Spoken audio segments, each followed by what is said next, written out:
Бекзаттың әйелі 4 күніне кеткеніне бүгін 7-ші күн. Үй тып-тыныш, қазан қайнамайды, бала күлмейді, кір жуылмайды.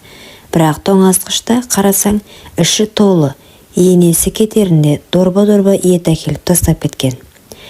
Бекзат күндіз жұмысқа барып, кешке үйге келіп ет асып жеп, теледидар қарап қайта ұйықтайды. Бірақ неге екенін білмейді, іші алай-дүлей, жүрегі бірдеңе іздегендей. Сол күні түнде көрші подъездегі қыз Жаннұрмен бірінші рет көзі түйісті. Қыз кешкі уақытта дүкенге шыққанда үстінде қысқа шорты, иығы ашық футболка. Көз жанарын тартып, жүректі бір түртіп өткен еді.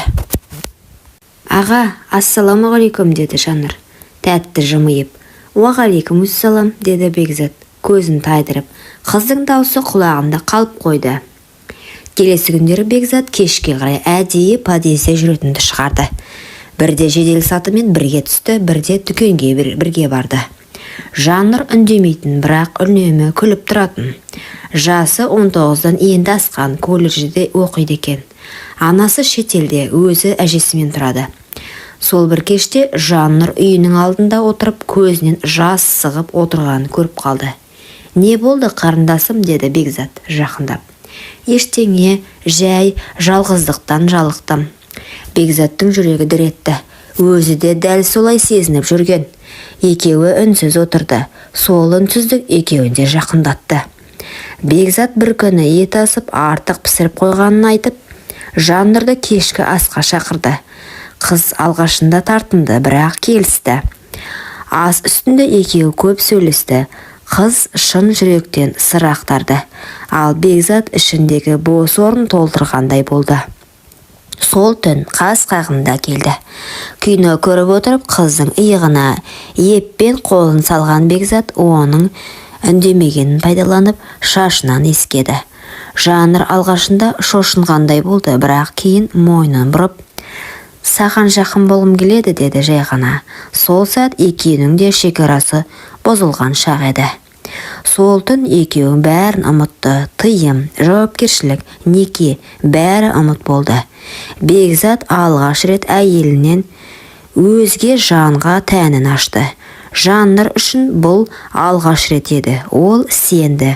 Ол өз сезімін шынайы деп білді. Таңертең оянғанда Бекзат алғашында өзін кінәлі сезінді, бірақ Жаннұрдың жалаңаш иығына қарап, өзін еркек болмысын қайта қуаттады. Ол өзін әлде қайда жас, еркін, тірі сезінді. Бір аптадан соң әйелі хабарласып, «Ертесі үйге қайтамын», деді. Сол түнде Бекзат Жаннұрға, «Бұлай жалғасса болмайды», деді. Қыз үндемеді, жымиып, «Мен бұлай болатынын білгенмін. Бірақ сенің назарың, еркектік мейірің маған керек болды. Енді өз жолыммен кетемін. Сен де өз өміріңе орал», деді. Сол түні қыз есіктен үнсіз шығып кетті. Әйелі үйге оралды. Үй қайтадан қазанның иесіне толды. Балалар ойнап жүр. Бірақ Бекзаттың көзінде бір өзгеріс бар еді. Ол енді әйеліне мейірімді бола бастады. Үндемейтін, бірақ көмектесетін, үйге ерте келетін, өзін басқа қырынан танытқан сезді. Бірақ ішінде бір бұрыш бос үйде күйде қалды. Бір күні дүкенге барғанда бір таныс иіс мұрнын жарып өтті. Артқа қараса жоқ, ешкім жоқ. Бірақ ол біледі, бұл Жаннұрдың иісі еді. Лимон мен иланг-иланг иісі. Қыздың өзі жоқ, бірақ сезімі мен естелігі жүрегінің түбінде сақталып қалды. Сол бір түн, сол бір наз өмірінде, еркектігінде қайта оятқан еді. Күндер өтті, апталар өтті. Бекзат бәрін ұмытқандай кейіп танытқанмен, түнгі үнсіздік тағы да сол Жаннұрдың елесін алып келетін. Әйелі қасында ұйықтап жатса да, оның көз алдында жас, нәзік тән, жас қыздың иісінен тұншыға жаздаған кештер жиі келетін. Кейде өзінен жеркенетін, кейде сол сәттерді сағынатын. Мен кінәлімін бе, әлде өмір өзі осындай ма деп ойлайтын, бірақ жауап жоқ. Күз түскен шақта есік қаққандай болды. Ашса Жаннұр өзгерген, басында орамал салған, көзінде бұрынғы от жоқ, орнында салмақ пен сабыр пайда болған, қолында қағаз. Аға, сізден кешірім сұраймын.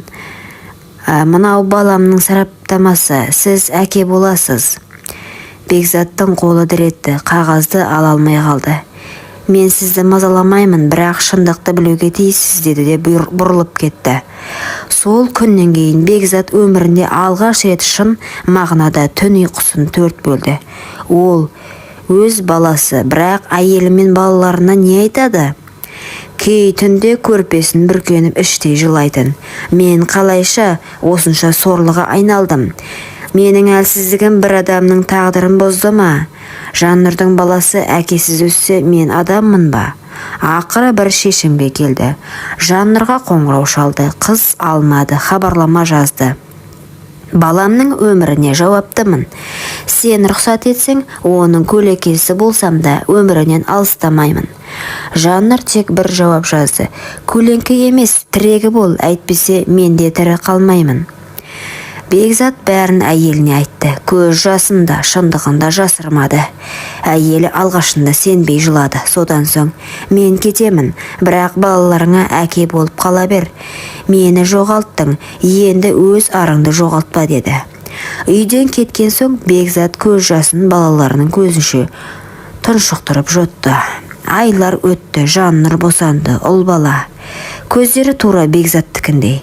Жаннұр баласын құшағын алып жымиып, бұл бала менің таңдауым емес, тағдырым еді, ал сен кеште болса ардан аттамадың. Бірақ Бекзат үнсіз баланы қолына алды, ішінен тек бір ауыз сөз күбірледі. Кешір. Бекзат екі үйге де керек болмай қалды. Бірақ өмірі ешқашан бұрынғыдай болмады. Екі түрлі махаббат, екі түрлі қателік, екі түрлі жүрек. Бірақ бір тағдыр, бір түндік әлсіздік, бір өмірлік жауапкершілікке айналды. Бекзат шындығын айтқан соң үйінен кетіп қалды. Бірақ бұрынғыдай күнде келіп кешірім сұрап қайтып оралуға тырыспады. Тек бір рет хабарласып, мен өз таңдауыма жауап беремін. Өмірімді өтірікпен емес, шындықпен өмір сүргім келеді деді. Сол сәтте әйелі Жаннұрдың жеңгенін білді. Күйеуін тартып алған емес, жүрегін алып кеткен әйелмен күресудің мәні қалмаған еді. Бірақ сонда да көнбеді. Соңғы рет жолықтырып, бізде бала бар, отбасы бар, ол сен емес пең деді. Бекзат, мені осынша жыл өтірікпен сүйіп келдің бе деп жылады. Бекзат жауап қатпады, тек көзіне қарап, мен шаршадым. Жаннұр мені тірі сездірді. Мен өзімді еркек ретінде алғаш рет соның жанында таныдым. Сен жақсы әйелсің, бірақ мен енді сенің лайықты ерің емеспін деді. Сол кеткеннен Бекзат қайтып оралмады. Әйелі оны күтіп жүрді. Балаларының суретін жіберді. Үйде ескі видеоларын жолдады. Бір күні хат жазды. Мен сені тек жек көріп кетсем оңай болар еді, бірақ мен сені әлі де жақсы көремін. Бірақ өзіңнен бұрын өз әлсіздігіңді сүйесің. Ол хат жауапсыз қалды. Бекзат Жаннұрмен тұрмыс құрып кетті. Бірақ ол жақта да бәрі ертегідей болмады. Себебі махаббат күнделікті шай-шаңмен бірге сүріледі. Бірақ Бекзат бәріне төзді. Себебі ол бұл жолы өз таңдауы үшін өмір сүріп жатыр.